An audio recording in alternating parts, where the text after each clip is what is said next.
Hello ॲस्पारंट्स. तर राहिलेत फक्त आता 2च महिने एम-पी-एस-सीला. तर त्याच संदर्भातच आपण टाईम टेबल पाहणार आहोत. तर मग चला पाहूया.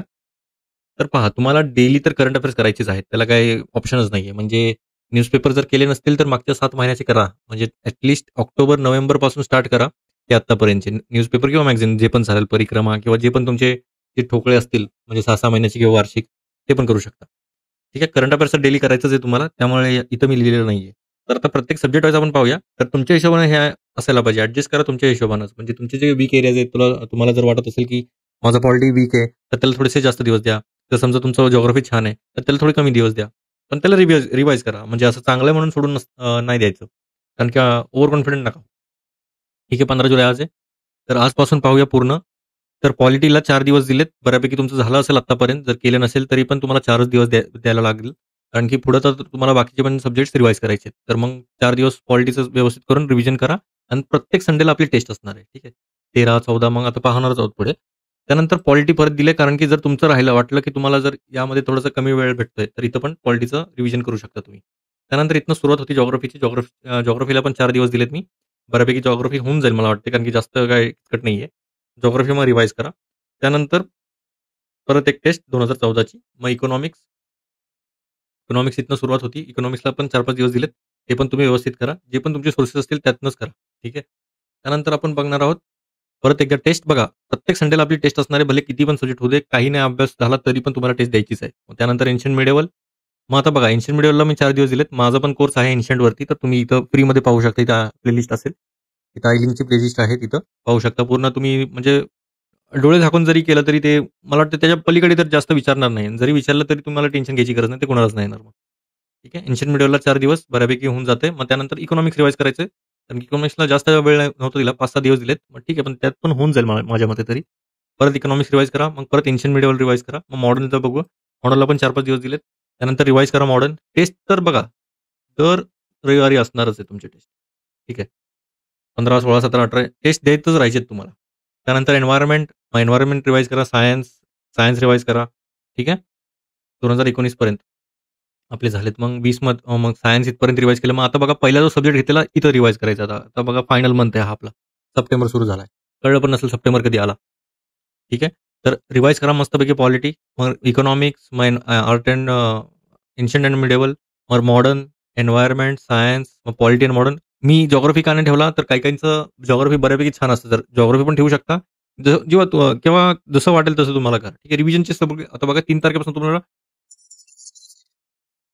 तर हे सगळं रिव्हिजन सायकल सुरू झाली आता आणि यामध्ये आता स्कोर चांगला यायला पाहिजे. ठीक आहे. एम-पी-एस-सी 2021-22 तुम्हाला कळायला पाहिजे आता, की कारण की आता फायनल स्टेजेस आलेत. आता इथं तुम्ही चुका, सिली मिस्टेक्स वगैरे काहीच नाही करू शकणार इथं. बऱ्यापैकी तुम्हाला इथंच करायला लागेल सगळं आता. रिव्हिजन छान व्हायला पाहिजे आता इथनं. ठीक आहे. नंतर 2021चा पेपर आता इथं कमी दिवस राहिलेत म्हणून आता थोडंसं शॉर्टमध्ये आपल्याला संपवायचं आता सगळ्यात लवकरात लवकर. मग नंतर 2 सब्जेक्ट्स घ्यायचे तुम्हाला डेली. डेली त्या 2 सब्जेक्ट्स रिवाइजच करायचे तुम्हाला. ठीक आहे. मग टेस्ट द्या. परत economics, art and ancient and medieval, मग एन्व्हायर्नमेंट, जिओग्राफी, सायन्स, करंट. सायन्सला 1 दिवस का दिलाय? कारण की मोठा आहे सायन्स. Chemistry, bio, physics. मग नंतर करंट. करंटला मी वेळ दिलेलाच नव्हता. म्हणून डेली तुम्हाला करंट रिवाईज करायचंय. वाटलं तर मी पण सीरीज सुरू करतो करंटची. बघू जसं जमेल तसं, वेळ भेटेल तसं मी करत जाईल. ठीक आहे. नंतर तुम्हाला वीक एरियाज. आता बघा इथनं वीक काय करणार आहे आता आपण. तर आता बघा, तुम्ही हे सोडवलं 2022चा पेपर, रिवाईज केलं. त्यामधलं आता एनालिसिस कसं करायचं ते पण मी व्हिडिओ करेलच लवकरात लवकर. वाटलं तर आपण जसं मी तुम्हाला टार्गेट्स पण देत जाईल. प्रत्येक सब्जेक्ट्समध्ये काय काय करायचं. जर तुम्हाला तसं वाटत असेल तर तुम्ही तसंही सांगा मला. कारण की आपण जसं आता थोडीशी टार्गेटेड जर केलं ना आपण, जेव्हा आपल्याला डेडलाईन असते ना, तेव्हा आपला चांगला अभ्यास होतो. आपल्याला कळून गेलं की बाबा आता आज आपल्याला 4 चॅप्टर्स वाचायचे आहेत. करंटचे एवढे 5-6 इश्यू करायचे आहेत आणि पी-वाय-क्यू सोडवायचे आहेत किंवा जे काही असेल. जर हे टार्गेट समोर असतील ना, तर आपण व्यवस्थितपणे अभ्यास करू. तर वाटलं तर तुम्हाला जर ते पाहिजे असेल, तर ते पण आपण करू शकतो आपण. ठीक आहे. त्यानंतर वीक एरियाज तुम्हाला बघायचे आहेत, की तुमचा वीक सब्जेक्ट कुठला आहे आणि वीक सब्जेक्टमधले वीक चॅप्टर्स कुठले ते बघायचे तुम्हाला आणि ते कुठले बाकी कुठले इन्स्टिट्यूटचे क्वेश्चन पेपर करायची गरज नाहीये. आयोगाचेच पकडायचे. आयोगाने कुठल्या एरियावर प्रश्न विचारले ते पण कळून जातं. प्लस आपल्याला वीक एरियाज कुठले ते पण कळून जातं. म्हणजे 2-3 मारू आपण. चला ठीक आहे. 21 झाला, 22 झाला, 23 आता सोडवा. मग आता 23 मधनं सुरुवात करा, की बघा मेजरली तर मी तर पाहिलंय, की जे एम-पी-एस-सी वाले आहेत ना, ते मागच्या 2-3 वर्षाचं थोडंसं ते एक्सटेंड करतात. जे तुमचं ते ट्रेंडिंग असेल ना, ते थोडंसं एक्सटेंड करतील. पण यावेळेस थोडंसं वेगळं होऊ शकतं. त्याला सरप्राइजेसला पण रेडी राहा. कारण की आता जो पॅटर्न आहे ना, तो खूप चेंज केला त्यांनी. यूपीएससी पॅटर्नच केलाय, डिस्क्रिप्टिव्ह पॅटर्न आहे, तुम्हाला माहिती असेल मेन्सला. तर त्यामुळेच तुम्ही थोडंसं सरप्राइजेसला रेडी राहा. काही एवढं काही वेगळं नाही येणार आहे. पण ते दिसून येईलच. कारण की जर यूपीएससीचे जर ते कॉपी करत असाल, तर यूपीएससीचं ते फेव्हरेटच एरिया आहे, की काही ना काहीतरी वेगळं सरप्राईज येत राहतं. ठीक आहे? 2023 मध्ये तुम्हाला एकदम शुअर शॉट माहिती पाहिजे, की आपला वीक सब्जेक्ट कुठला आहे आणि त्याला किती वेळ द्यायला पाहिजे. त्या हिशोबाने तुम्ही वीक चेक करा आणि त्याला तुम्ही जास्तीत जास्त वेळ द्या. जर तो स्कोरिंग असेल तर द्या, नाहीतर जर सायन्स वगैरे असे त्यातले असतील, तर मग विषय सोडून द्या त्याला. कारण की त्यात जास्त मार्क्स भेटत नाही. फायनल तुमचं 2024चं लास्ट संडे असेल, 21 तारखेला, 21 सप्टेंबर. त्यामध्ये तुम्हाला आता कळून जाईल, की बाबा आपला एरिया कुठलं काय राहिलंय. करंट विषय सोडून द्या. ठीक आहे. एमपीएससी मधले करंट अफेअर्सचा विषय सोडून द्या. मला 15 पैकी 7-8 जरी येत असेल तर ठीक आहे. आणि जर व्हेटरनरी असाल म्हणजे तुम्ही एक 2-3 अटेम्प्ट नंतर 3 अटेम्प्टपेक्षा जर जास्त दिले असेल, तर तुमचं ॲटलीस्ट त्याहून पेक्षा तरी जास्तच यायला पाहिजे. माझ्या मते तरी. आणि हा स्कोर मॅटर नाही करत. तुम्ही फायनल डेला कसा परफॉर्मन्स देताय त्याच्यावर मॅटर करणार आहे. आणि तुम्ही हे जे क्वेश्चन पेपर असतील ना, तुम्ही त्याच टायमिंगला सोडवा. ठीक आहे. 9:30ला या, बसा, मोकळं व्हा आणि 10 ते 12 जे पण टायमिंग असेल, त्या हिशोबानेच तुम्हाला सोडवायचा आहे पेपर.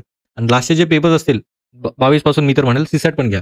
सीसॅटला अंडर एस्टिमेट नका करू, कारण की इथं पण जर टफ टाकलं त्यांनी, तर मग अवघड होऊन जाईल. इथं पण सीसॅट घ्या आणि इथं पण सीसॅट घ्या. ठीक आहे.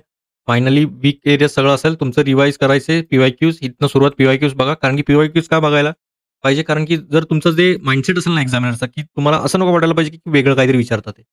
जर दुसरे तुम्ही टेस्ट सीरीज सोडवायचे असेल, तर ते सोडू शकता. पण माझ्या मते तरी हे सगळ्यात बेस्ट ऑप्शन राहतं. कारण की जर आयोगाचे जर तुम्ही सोडवले, तर तो जो पॅटर्न असतो ना, ते तुम्हाला कळून जाईल. आणि फायनली आपल्याला यशस्वीच व्हायचं आहे. ठीक आहे. कसं येऊ दे पेपर, काही येऊ दे. तुमचा जे अभ्यास असेल, तुमच्या अभ्यासावर तुम्ही विश्वास ठेवा. जरी येत नसेल, तर 90% लोकांना येणार नाही. कारण की तुम्ही तेवढा अभ्यास चांगला केलाय. ठीक आहे. त्यानंतर पण मेन्सबद्दल पण बोलूया आपण. मी पण मेन्स दिली यूपीएससीची. तर तुम्ही त्याचं काही काळजी करू नका. कसं काय करायचं, कसं टाईम टेबल असायला पाहिजे, कसं ऑप्शनल कव्हर करायचं, ते सगळं टाईम टेबल आपण बनवूयात. ठीक आहे. टेन्शन नका घेऊ. All the best. थँक अजून काय वाटलं तर तुम्ही कमेंट सेक्शनमध्ये मला सांगू शकता. ठीक आहे मग? थँक